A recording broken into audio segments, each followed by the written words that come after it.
देख रहे थे किस प्रकार हिमाचल प्रदेश के मुख्यमंत्री के लिए ड्राई फ्रूट वाला समोसा जा रहा था, वो समोसा उन तक नहीं पहुंचा, वो समोसा किसने खा गया, इस पे सीआईडी जांच और सीआईडी और ये सारी इकोनॉमिक स्टेबिलिटी महाराष्ट्र में थोड़ा सा शब्दों का इस्तेमाल हो सकता है कि मर्यादा के तहत ना हो। किसानों की आत्महत्या पर मिलने वाले 1 लाख रुपए को समाप्त कर दिया गया। एरिया पैसा नहीं है। जी आपको 50 रुपए देंगे, ये 2% ऑफ जीडीपी था। 2019 में कांग्रेस की स्थिति क्या हुई? कांग्रेस के इस न्याय के मॉडल को भारत की जनता ने दरवाजा दिखा दिया है। बता देंगे दिया क्या इन्होंने? मध्य प्रदेश में कहा था फ्री टैबलेट देंगे, दिया क्या इन्होंने? हिमाचल प्रदेश में कहा था कि एग्जामिनेशन फी वेवर कर देंगे, किया क्या? आज हिमाचल प्रदेश में टॉयलेट टैक्स तक की नौबत आ गई। गरिमा जी ये चिंता की बात है, कर दिया है। देश की जनता ने 2014 में, 2019 में, 2024 में किसका गवर्नेंस का अप्रोच, किसका वेलफेयर का मॉडल बेहतर है कि हमसे आपसे बेहतर इस देश की जनता ने तय करके बैलेट बॉक्स में मैंने तो बड़ा सरल सा सवाल पूछा। आप बीच में रोक दीजिएगा, आप बीच में रोक दीजिएगा तो तर्क कैसे दूंगा मैं बता रहा हूं गरिमा जी। हो गया क्या? किसानों का बजट यूपीए की सरकार में 23,000 करोड़ था, आज 1.5 लाख करोड़ है। आप डबल की बात करती हैं। आपको लगता है गरिमा जी, आपको लगता है कि निरंतर हस्तक्षेप करने के बाद आप मेरे लय को तोड़ देंगी और मेरी बातों को जनता तक नहीं पहुंचने देंगी तो आप भ्रम में गलत नहीं बोल रही तो मैं गलत बोल रहा हूं क्या? किसानों का बजट 23,000 करोड़ नहीं था क्या? आज 1.5 लाख करोड़ नहीं है क्या? आप कहीं मैं गलत बोल रहा हूं तो? आज आपने वित्तीय अनुशासन का बहुत अच्छा विषय गरिमा, इंफ्रास्ट्रक्चर और एसेट बिल्डिंग जितना आज हो रहा है आज से पहले कभी नहीं होता था। बहुत पेरिफेरल एक्सप्रेसवे 2005 में अनाउंस हुआ, पूरा 2018 में होता है। दिल्ली मेरठ एक्सप्रेसवे 3 घंटे की दूरी होती थी, उसको 45 मिनट में हमने किया है। बोगी बिल का ब्रिज 1997 से चल रहा था, 2018 में पूरा हुआ। पैक्योंग एयरपोर्ट हो, बीदर कलबुर्गी रेल लाइन हो, बैंगलोर चेन्नई एक्सप्रेसवे हो, विजिंजम एयरपोर्ट हो, डोला सदिया रेल लाइन हो। जय श्री राम दोस्तों, कैसे आप? आई होप सारे स्वस्थ होंगे और मस्त होंगे। तो आज की डिबेट चल रही थी कि जो वोटरों को लुभाने के लिए फ्री रेवड़ी बांटने का काम पॉलिटिकल पार्टियां कर रही है, जिसकी वजह से राज्य सरकारों पर वित्तीय बोझ आता जा रहा है। बहुत से राज्यों में तो ऐसी हालत हो गई है कि वहां पर राज्य सरकारों को अपने कर्मचारियों को देने के लिए तनख्वाह तक नहीं है। इसी को लेकर न्यूज 24 पर बहस चल रही थी, जिसमें भाजपा के प्रवक्ता गुरु प्रकाश पासवान और दरबारी एंकर गरिमा सिंह के बीच जबरदस्त बहस देखने को मिली।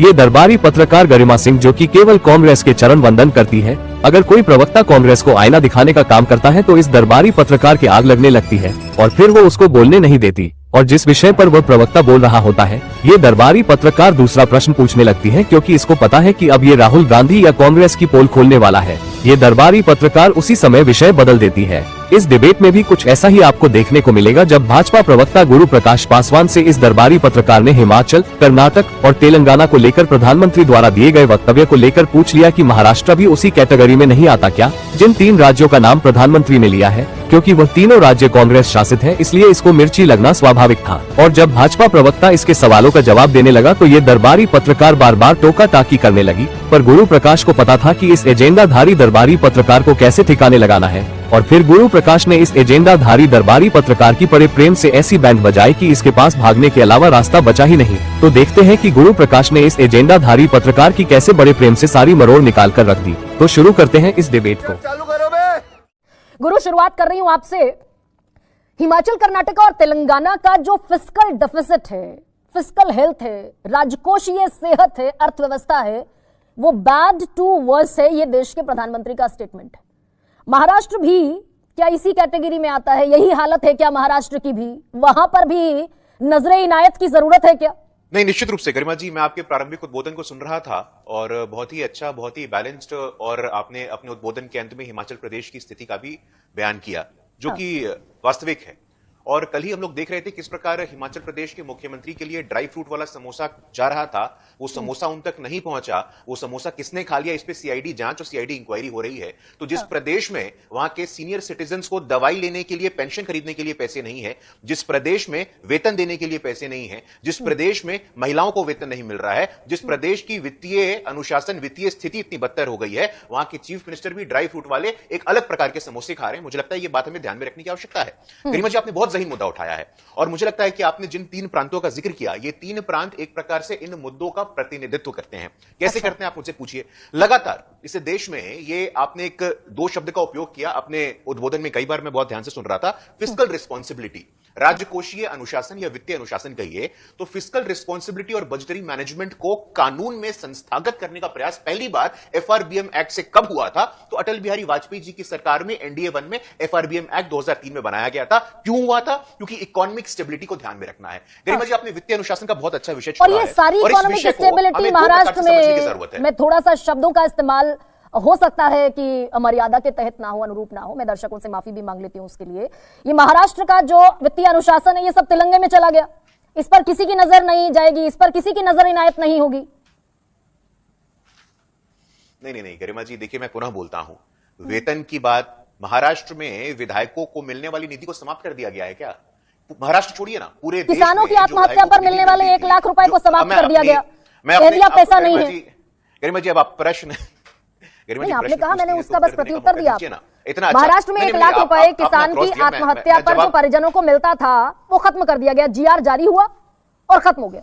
ब्रॉड डिबेट का हिस्सा है गरिमा जी, उसको समझने की आवश्यकता है। लगातार इस देश में जो फ्रीबी का कल्चर संस्थापित कर दिया गया है। आपको 2019 का आम चुनाव गरिमा जी याद होगा, न्याय स्कीम में कांग्रेस पार्टी ने कहा था कि देश के जो आर्थिक रूप से पिछड़े वर्ग के लोग हैं उनको 6,000 रुपए देंगे। ये 2% ऑफ जीडीपी था। 2019 में कांग्रेस की स्थिति क्या हुई? कांग्रेस के इस न्याय के मॉडल को भारत की जनता ने दरवाजा दिखा दिया है। लगातार मेरे पास सूची है। ये राजस्थान में लोन वेवर करने की बात करते हैं, किया क्या? इन्होंने छत्तीसगढ़ में कहा कि हम स्मार्टफोन देंगे, मुफ्त में, दिया क्या? इन्होंने हिमाचल प्रदेश में कहा था ओपीएस लागू करेंगे, किया क्या? इन्होंने पंजाब में कहा था बेरोजगारी भत्ता देंगे, दिया क्या? इन्होंने मध्य प्रदेश में कहा था फ्री टैबलेट देंगे, दिया क्या? इन्होंने हिमाचल प्रदेश में कहा था कि एग्जामिनेशन फी वेवर कर देंगे, किया क्या? आज हिमाचल प्रदेश में टॉयलेट टैक्स तक की नौबत आ गई गरिमा जी। ये चिंता की बात है, ये चिंता का विषय है, ये हमें समझने की जरूरत है। और ये चश्मा लगाते वक्त गुरु भूल जाते हैं क्या? किसानों की आय दोगुनी होनी थी 2022 तक, दिसंबर 2022 तक प्रधानमंत्री ने डंके की चोट पर मध्य प्रदेश में कहा था, हो गई क्या? मैं आ रहा हूं गरिमा जी, उसी पे आ रहा था, मुझे बिल्कुल मालूम था कि ये प्रश्न आने वाला है। देखिए गरिमा जी, हमारे गवर्नेंस के अप्रोच में और इनके गवर्नेंस के अप्रोच में अंतर क्या है, कि देश की जनता ने तय कर दिया है। देश की जनता ने 2014 में, 2019 में, 2024 में किसका गवर्नेंस का अप्रोच, किसका वेलफेयर का मॉडल बेहतर है, कि हमसे आपसे बेहतर इस देश की जनता ने तय करके बैलेट बॉक्स में थोड़ा सा सरल है क्या गुरु, जब कोई तर्क ना बचे? नहीं, मैंने तो बड़ा सरल सा सवाल पूछा। आप बीच में रोक दीजिएगा, आप बीच में रोक दीजिएगा तो तर्क कैसे दूंगा मैं? तर्क देने वाला होता हूं तो आप बीच में रोक दीजिए। भाई देश के प्रधानमंत्री ने कहा किसानों की आय दोगुनी होगी, मैं बता रहा हूं गरिमा जी, हो गया क्या जी? किसानों का बजट यूपीए की सरकार में 23,000 करोड़ था, आज 1.5 लाख करोड़ है। आप डबल की बात करती हैं, 5 गुना हो गया है। और किसान 27 रुपए हर रोज कमाता है, ये एनएसएसओ का डेटा है। गरिमा जी आपको लगता है कि निरंतर हस्तक्षेप करने के बाद आप मेरे लय को तोड़ देंगी और मेरी बातों को जनता तक नहीं पहुंचने देंगी, तो आप भ्रम में। नहीं, मैं अगर गलत फैक्ट रख रही हूं गुरु, गलत सवाल पूछूं तो आप मुझे मुझ पर आक्षेप, गरिमा जी मैं गलत सवाल पूछूं तो मुझ पर आक्षेप लगाने के लिए स्वतंत्र। आप नहीं गलत बोल रही हैं, गलत नहीं बोल रही, तो मैं गलत बोल रहा हूं क्या?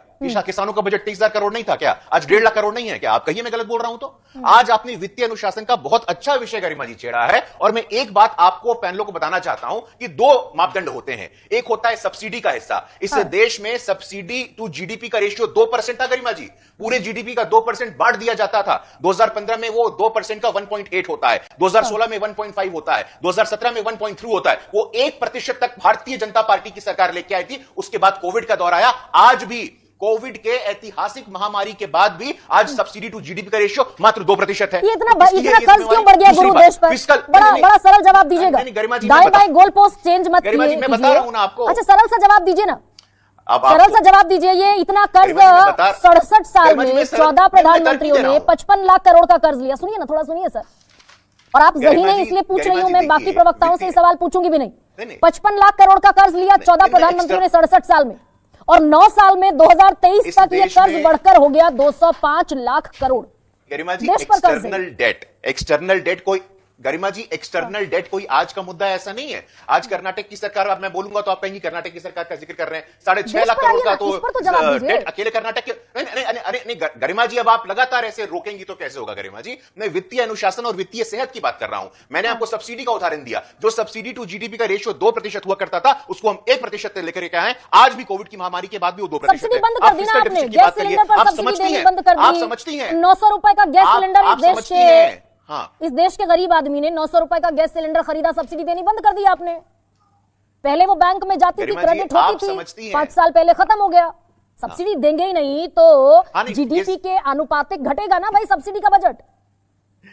नहीं देखिए गरिमा जी, चलिए आपने कम से कम, मैं आपका आभारी हूं कि आपने इस बात को स्वीकारा कि सब्सिडी टू जीडीपी रेशियो में हम बेहतर कर रहे हैं। आप इस बात को भी स्वीकार करिएगा कि फिस्कल डेफिसिट, जो कि वित्तीय सेहत को मेजर करने का सबसे उपयुक्त तरीका होता है, फिस्कल डेफिसिट यूपीए का एवरेज 4.5% था। 3% के ऊपर खतरे की निशानी होती है। एनडीए के शासनकाल में 3.5% का एवरेज था कोविड के पहले। कोविड के बाद भी हमारा लगातार प्रयास है कि फिस्कल डेफिसिट, सब्सिडी रैशनलाइजेशन और सब्सिडी टू जीडीपी का रेशियो नियमित रहे। आप हमसे गुरु बहुत अच्छा किया आपने, आप 3% पर खुद याद। अच्छा, महाराष्ट्र में क्यों भूल गए आप? सुनिए, अब सुनिए गुरु, बड़ा और बड़ी शिद्दत से, गंभीरता से सुनिए। आप बोलने नहीं देती। आप ये हिमाचल, तेलंगाना, कर्नाटका, यूपीए याद रखेंगे, महाराष्ट्र जो अभी ताजा है, जहां पर चुनाव है, वहां भूल जाएंगे 3% का जीएसडीपी का रेशो। अजीत पवार ने मना कर दिया स्पोर्ट्स कॉम्प्लेक्स को 1781 करोड़ रुपए का बजट देने से, की अर्थव्यवस्था दबाव में है महाराष्ट्र की। मना कर दिया अजीत पवार ने कि नहीं दे सकते 1781 करोड़ रुपए। नहीं, देखिए गरिमा जी, मैं पुनः बोलूंगा कि एक्सटर्नल डेट का रेशियो महाराष्ट्र का और कर्नाटक का, तुलनात्मक बातें तो करनी ही पड़ेंगी। लेकिन गरिमा जी, अगर आप मुझे बेरोक-टोक अगर 1 मिनट का समय देंगी ना, तो मैं बहुत ज़हीन पॉइंट आपके समक्ष रखना चाहता हूं, जिससे स्पष्ट हो जाएगा कि आपका आज का सवाल क्या है। आपके आज के सवाल के संदर्भ में किसका मॉडल कितना उपयोगी है, किसका मॉडल कितना व्यावहारिक है। आप भारतीय जनता पार्टी में प्रधानमंत्री नरेंद्र मोदी जी का प्रधानमंत्री सोलर रूफटॉप योजना है। सोलर रूफटॉप योजना सब्सिडी है क्या? सोलर रूफटॉप योजना रेवड़ी है क्या? सोलर रूफटॉप योजना के माध्यम से 1 करोड़ घरों के छतों पे सोलर पैनल लगाने की बात है, अपने घर के लिए बिजली पैदा करने की बात है। जो बिजली सरप्लस होता है, उस बिजली सरप्लस को रिचार्ज स्टेशन या ग्रिड पावर में जाकर के आप एंटरप्रेन्योर बन सकते हो, उसको बेच सकते हैं। लखपति दीदी योजना की बात है, ड्रोन योजना की बात है। ड्रोन के माध्यम से हमारी बहनों को, माताओं को एंटरप्रेन्योर बनाया जा रहा है। फ्री में कुछ नहीं दिया जाता है। 35 लाख लोगों को वित्तीय सेहत और वित्तीय अनुशासन की बात है। 81 करोड़ 35 लाख लोगों को आलसी बनाया जा रहा है, उन्हें 5 किलो मुफ्त राशन देकर। 3 किलो गेहूं और 2 किलो चावल ना मिले हैं तो भूखे मर जाएंगे 81 करोड़ लोग देश के। आप स्वतंत्र हैं, आप स्वतंत्र हैं इन शब्दों का उपयोग करने के लिए, लेकिन हमारे देश में हमारे संविधान के निर्माताओं ने वेलफेयर स्टेट की कल्पना की है, और वेलफेयर स्टेट की कल्पना में इस बात को ध्यान रखना आवश्यक है। 2014 से पहले एफसीआई की कंपनी को रोल आउट कर दिया जाता था, पैसा दे दिया जाता था। इसलिए गरिमा जी, हमें इसे समग्रता से देखने की आवश्यकता है। मैं लास्ट पॉइंट कहना चाहता हूं आपके शो में, आखिरकार ऐसा क्यों होता है कि 2014 के बाद जितने भी इकोनॉमिस्ट आए हैं, वो कहते हैं कि इंफ्रास्ट्रक्चर और एसेट बिल्डिंग जितना आज हो रहा है, आज से पहले कभी नहीं होता था। बहुत सारे यूपीए के जमाने के प्रोजेक्ट है, मेरे पास सूची है इसकी। ईस्टर्न वेस्टर्न पेरिफेरल एक्सप्रेसवे 2005 में अनाउंस हुआ, पूरा 2018 में होता है। दिल्ली मेरठ एक्सप्रेसवे 3 घंटे की दूरी होती थी, उसको 45 मिनट में हमने किया है। बोगी बील का ब्रिज 1997 से चल रहा था, 2018 में पूरा हुआ। पैक्योंग एयरपोर्ट हो, बीदर कलबुर्गी रेल लाइन हो, बैंगलोर चेन्नई एक्सप्रेसवे हो, विजनजम एयरपोर्ट हो, डोला सदिया रेल लाइन हो, कश्मीरी रेल लिंक हो, गोवा एयरपोर्ट सवाल तो कई पूछे मैंने आपसे। एसेट बिल्डिंग पे हमारा फोकस है। किसानों की आय दोगुनी करने का वादा था, वादा अधूरा है। आप ही की संसदीय समिति की रिपोर्ट ने बताया। काला धन लाने का वादा प्रधानमंत्री ने खुद किया था, पहली एसआईटी भी बना दी थी, आज तक उस पर श्वेत पत्र नहीं आया। राजस्थान में आपने गेहूं की एमएसपी बढ़ाने की बात की थी, वो आज तक नहीं बढ़ाई। किसान सम्मान निधि बढ़ाने की बात की थी, नहीं बढ़ाई। 205 लाख करोड़ रुपए कर्ज कैसे हो गया ये भी नहीं पता। अभय दुबे, अच्छा चलिए, गुलाब चंद दुबे, तिलहन पे एमएसपी की बढ़ोतरी हुई है, स्वीकार करिए इस बात को। राजस्थान में नहीं बढ़ाया सर, राजस्थान में आपने वादा किया था, नहीं बढ़ाया। 2700 रुपए करना था आपको, मैं आपको दिखा देता हूं। 2425 रुपए करके भूल गए। दलहन गेहूं पर वादा किया था, तिलहन पे गेहूं पे, हाँ नहीं मैं बता रहा हूं आपको। आज आप 2014 से लेकर के 2024 के आंकड़े देखिए, 5 गुना 4 गुना 3 गुना बढ़ोतरी हुई है। जो हमने वादा किया उसको पूरा किया, ऐसा मैं नहीं कह रहा हूं, ऐसा देश के एग्रीकल्चर इकोनॉमिस्ट कह रहे हैं, ऐसा हरीश दामोदरन कह रहे हैं। आई होप कि आपको डिबेट पसंद आई होगी। डिबेट पसंद आए तो लाइक कीजिए, शेयर कीजिए, और चैनल पे नहीं है तो सब्सक्राइब कीजिए। तो मिलते हैं फिर किसी नई डिबेट के साथ, तब तक जय श्री राम।